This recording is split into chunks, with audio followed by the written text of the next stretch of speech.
मध्य प्रदेश के भोपाल में त्रिशा शर्मा मौत मामले के बीच एक बड़ी खबर सामने आई है। ये केस जितना सुलझना चाहिए उतना सुलझने के बजाय उलझता जा रहा है। लेकिन इस बीच त्रिशा शर्मा की सास यानी गिरिबाला सिंह पर एक बड़ा एक्शन होने जा रहा है। रिटायर्ड जज हैं गिरिबाला सिंह, जो त्रिशा शर्मा की सास हैं।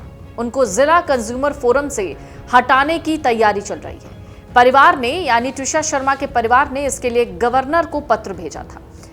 दरअसल अब इसको लेकर कार्रवाई शुरू हो गई है। कंज्यूमर फोरम खाद्य आपूर्ति विभाग के अंतर्गत आता है, इसलिए खाद्य विभाग के उप सचिव ने रजिस्ट्रार राज्य उपभोक्ता आयोग को पत्र लिखकर कहा कि गिरिबाला सिंह के खिलाफ दर्ज प्रकरण के चलते उपभोक्ता संरक्षण नियम 2020 के उप नियम 9(2) जिसमें पद से हटाना शामिल है, उसके मुताबिक जांच करके प्रतिवेदन शीघ्र उपलब्ध कराने की कृपा कीजिए।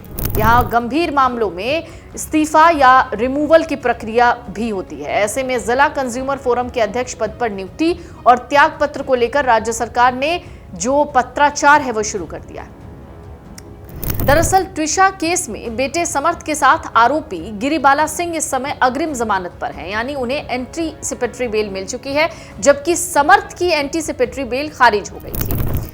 और समर्थ यानी त्रिशा का पति तब से ही फरार है। पुलिस ने समर्थ को पकड़ने के लिए 10,000 का इनाम रखा था, जिसे अब बढ़ाकर 30,000 रुपए कर दिया गया है। हमने आज ही मूव किया। बेल एप्लीकेशन ट्रायल कोर्ट से रिजेक्ट हुई है। किस तारीख को मुझे ध्यान नहीं है, 18 तारीख को रिजेक्ट हुई है।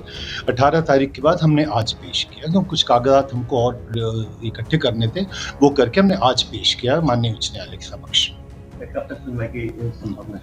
अब हमें तो उम्मीद है शायद कल ही सुनवाई के लिए आ जाए, कल नहीं तो फिर सोमवार को आए। तो ये समर्थ सिंह हैं हमारे पक्षकार, जो कि त्रिशा मर्डर केस जो कि आजकल मीडिया में बहुत ज़्यादा चर्चा में है, उसमें मृतका त्रिशा के पति हैं और इनकी माँ जो त्रिशा की सास हैं रिटायर्ड जज गिरिबाला सिंह, उनकी अग्रिम जमानत पूर्व में ही हो चुकी। त्रिशा शर्मा की संदिग्ध मौत का मामला लगातार नया मोड़ ले रहा है। हाल ही में एक सीसीटीवी फुटेज भी सामने आया था, जिसने जांच को और पेचीदा बना दिया और कई महत्वपूर्ण सवाल खड़े कर दिए।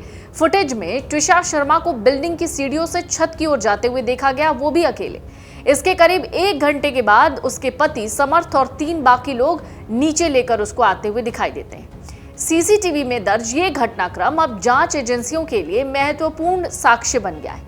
पुलिस ये जानने की कोशिश कर रही है कि उस 1 घंटे के दौरान त्रिशा के साथ छत पर क्या हुआ था। जानकारी कहती है कि त्रिशा उस समय सामान्य स्थिति में सीढ़ियां चढ़ती हुई हेडफोन के साथ दिखाई दे रही थी, लेकिन लगभग 1 घंटे के बाद उसकी हालत गंभीर नजर आई। वो छत पर जिम्नास्टिक बेल्ट से लटकी हुई पाई गई। यही वजह है कि परिजन इस मौत को संदिग्ध मानते हुए निष्पक्ष जांच की मांग कर रहे हैं। इस पूरे मामले में सबसे बड़ा सवाल ये है कि उस 1 घंटे के भीतर हुआ क्या होगा जिसने एक लड़की की जान ले ली। वीडियो में साफ दिखता है कि छत पर जाते समय त्रिशा सामान्य थी, उसके हाथ में एक हेडफोन था। छत पर पहुंचने के बाद उसने अपनी मां को कॉल किया। मां के मुताबिक बातचीत के दौरान त्रिशा ने ससुराल में कथित प्रताड़ना की बात बताई। इसी दौरान फोन पर किसी दूसरे शख्स की आवाज सुनाई दी और अचानक कॉल कट गया। मां का मानना है वो आवाज शायद समर्थ की हो सकती है। आपको बता दें, फिलहाल गिरिबाला सिंह जो कि त्रिशा की सास हैं, उनकी बहू त्रिशा की मौत का मामला बीते कई दिनों से सुर्खियों में है। कथित तौर पर ससुराल की प्रताड़ना की वजह से मौत के इस मामले में जहां एक तरफ पुलिस ने एसआईटी बनाई है, वहीं हर दिन एक नया खुलासा हो रहा है। 12 मई को छत के सरिये से फांसी पर लटकी मिली त्रिशा को लेकर उसकी सास गिरिबाला सिंह और पति समर्थ पर गंभीर आरोप लग रहे हैं। अगर त्रिशा ने सुसाइड किया होता तो शायद वो अपने बेडरूम में फांसी से लटकी हुई मिलती, लेकिन उसको सुसाइड करने के लिए छत पर जाने की जरूरत क्या थी, ये भी एक बहुत बड़ा सवाल है। त्रिशा शर्मा के परिजनों ने मीडिया से अपील की है कि जो त्रिशा है उसकी छवि खराब करने वाले सवालों से बचा जाए और मामले की सेंसिटिविटी को समझा जाए। जो त्रिशा के परिवार वाले हैं, उनका कहना है कि पोस्टमार्टम और जांच प्रक्रिया में हुई देरी ने और दर्द को बढ़ा दिया है। परिवार ने यह भी कहा है वो कानूनी लड़ाई जारी रखेंगे और जरूरत पड़ने पर हाई कोर्ट और सुप्रीम कोर्ट तक जाएंगे। त्रिशा की सास का कहना है जुडिशरी निष्पक्ष होती है, ना किसी से दोस्ती ना किसी से बैर। मुझे उनका दुख समझ आता है, लेकिन उनका ये कहना है कि हम जेल जाएं ये गलत है, जबकि हमने कुछ किया ही नहीं।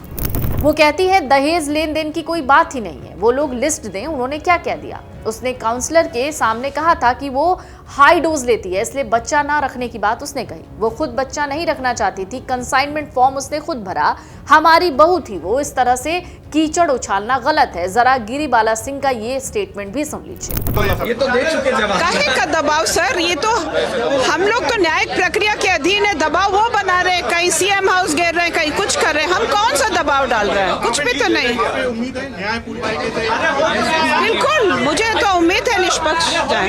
ठीक है, तो एक बार देखने गए थे और इसने क्योंकि उस समय बताया यस मुझे बच्चे बहुत पसंद है, I will have at least 4 children, अम्मा आई लव दिस, मुझे प्लांट्स बहुत पसंद है।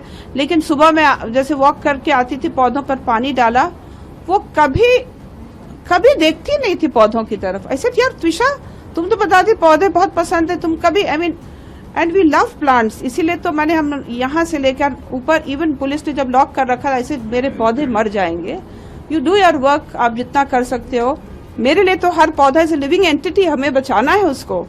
बट इसका ये जो it was a complete farce, it was a complete नाटक। या तो वो नहीं समझती थी या उसके अंदर वो जो 2 व्यक्ति हैं वो उसको आड़े आते थे। एक तरफ पौधे अच्छे लगते हैं, एक तरफ बच्चे अच्छे लगते हैं, लेकिन पौधों की देखरेख नहीं करना, बच्चे नहीं पैदा करने हैं।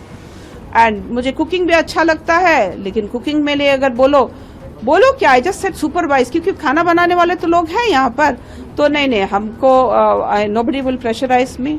खाने के लिए बोलो तो मुझसे तो नहीं, समर्थ को बोला कि तुम लोग क्या समझते हो मैं भैंस हूँ जो बस खाऊं और बच्चे पैदा करूं, मुझसे नहीं कहा। बट देन आई सेड ठीक है, मैं बोलूंगी भी नहीं। बट इट्स गुड कि हम लोग सब बैठ के एक टेबल पर बैठते हैं, खाना खाते हैं, 4 बातें भी होती हैं।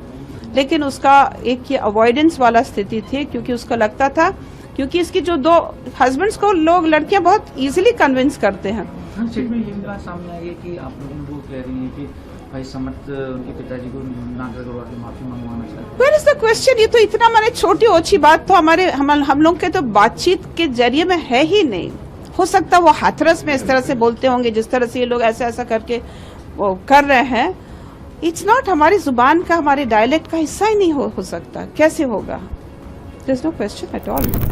भोपाल की अदालत ने दरअसल रिटायर्ड जज की बहू ट्विशा शर्मा मौत मामले में दूसरी पोस्टमार्टम की अनुमति देने से भी इनकार कर दिया। हालांकि अदालत ने पुलिस को कहा है कि उसकी डेड बॉडी को अभी फिलहाल प्रिजर्व करके रखा जाए।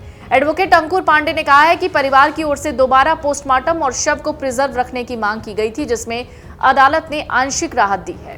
इस बीच ट्विशा शर्मा के परिजनों ने मुख्यमंत्री मोहन यादव से मुलाकात करके मामले की निष्पक्ष जांच की मांग की। भोपाल में ट्विशा शर्मा की मौत के मामले में आरोपी उसका पति समर्थ सिंह, जिस पर पुलिस ने 30,000 का इनाम घोषित किया है क्योंकि वो फरार है। पति समर्थ पर ट्विशा की मौत के लिए परिजनों ने गंभीर आरोप लगाए हैं और दहेज प्रताड़ना की धाराओं के मामले दर्ज किए गए हैं। पुलिस ने आरोपी को पकड़ने के लिए यानी समर्थ को पकड़ने के लिए कई टीमों का गठन किया है। लगातार तलाश चल रही है। ट्विशा की सास गिरिबाला सिंह को भी कंज्यूमर फोरम पद से हटाने के लिए राज्यपाल को ट्विशा के परिवार ने पत्र लिखा है।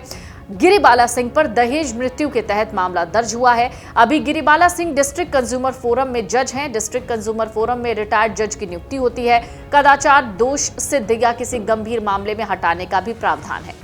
अभी पोस्टमार्टम रिपोर्ट में जो बातें ट्विशा के लिए सामने आई, उसने कई अहम तथ्य उजागर किए। रिपोर्ट के मुताबिक गर्दन के ऊपरी हिस्से पर तिरछी दिशा में दोहरी लाल रंग की लिगेचर मार्क पाई गई, जिसकी त्वचा सूखी और कठोर यानी पार्चमेंटाइज्ड अवस्था में थी। गर्दन के पीछे ये निशान अधूरा मिला। रिपोर्ट में सांस रुकने के संकेत भी दर्ज हैं, जिनमें चेहरे पर रक्त जमाव, कान और नाखूनों का नीला पड़ना और दाईं आंख में पेटिकियल ब्लीडिंग शामिल है। समर्थ क्या करता है? दरअसल समर्थ के प्रोफाइल के मुताबिक वो सितंबर 2018 से स्वतंत्र रूप से वकालत कर रहा है। उसे लगभग 8 सालों का अनुभव है। उसने खुद को मध्य प्रदेश सरकार के पूर्व कानूनी सलाहकार के रूप में भी लिस्ट किया हुआ है। इस रोल में जून 2023 से अगस्त 2025 तक उसने ये भूमिका निभाई थी। उसकी शैक्षणिक योग्यता में NLSIU बैंगलोर से BA LLB और इरास्मस मुंस के तहत गेंट विश्वविद्यालय में एक एक्सचेंज प्रोग्राम भी शामिल है। उसे मध्य प्रदेश बार काउंसिल द्वारा सितंबर 2018 में वकालत का लाइसेंस भी दिया गया था। समर्थ लॉ बैकग्राउंड का है, जो इस मामले को और ज्यादा सेंसिटिव बनाता है। समर्थ कोई साधारण आरोपी नहीं है जो व्यवस्था से अपरिचित हो। वो एक अनुभवी वकील है जिसने अपने दिए विवरण के मुताबिक आपराधिक मामलों में बचाव किया है और राज्य सरकार को प्रशासनिक कानून, जनहित याचिका और संवैधानिक कानून में भी सलाह दी है। उसकी मां गिरिबाला सिंह सेवानिवृत्त यानी रिटायर्ड जज रही हैं और फिलहाल सबकी नजर गिरिबाला सिंह और समर्थ पर टिकी हुई है कि आने वाले दिनों में और इस पूरे मामले को लेकर क्या एक्शन होता है और ट्विशा केस में और क्या बड़े खुलासे होते हैं। ट्विशा, अगर आप ये वीडियो YouTube पर देख रहे हैं तो हमारे चैनल को सब्सक्राइब कर बेल आइकन दबाएं और Facebook पर देख रहे हैं तो हमारे पेज को लाइक करें।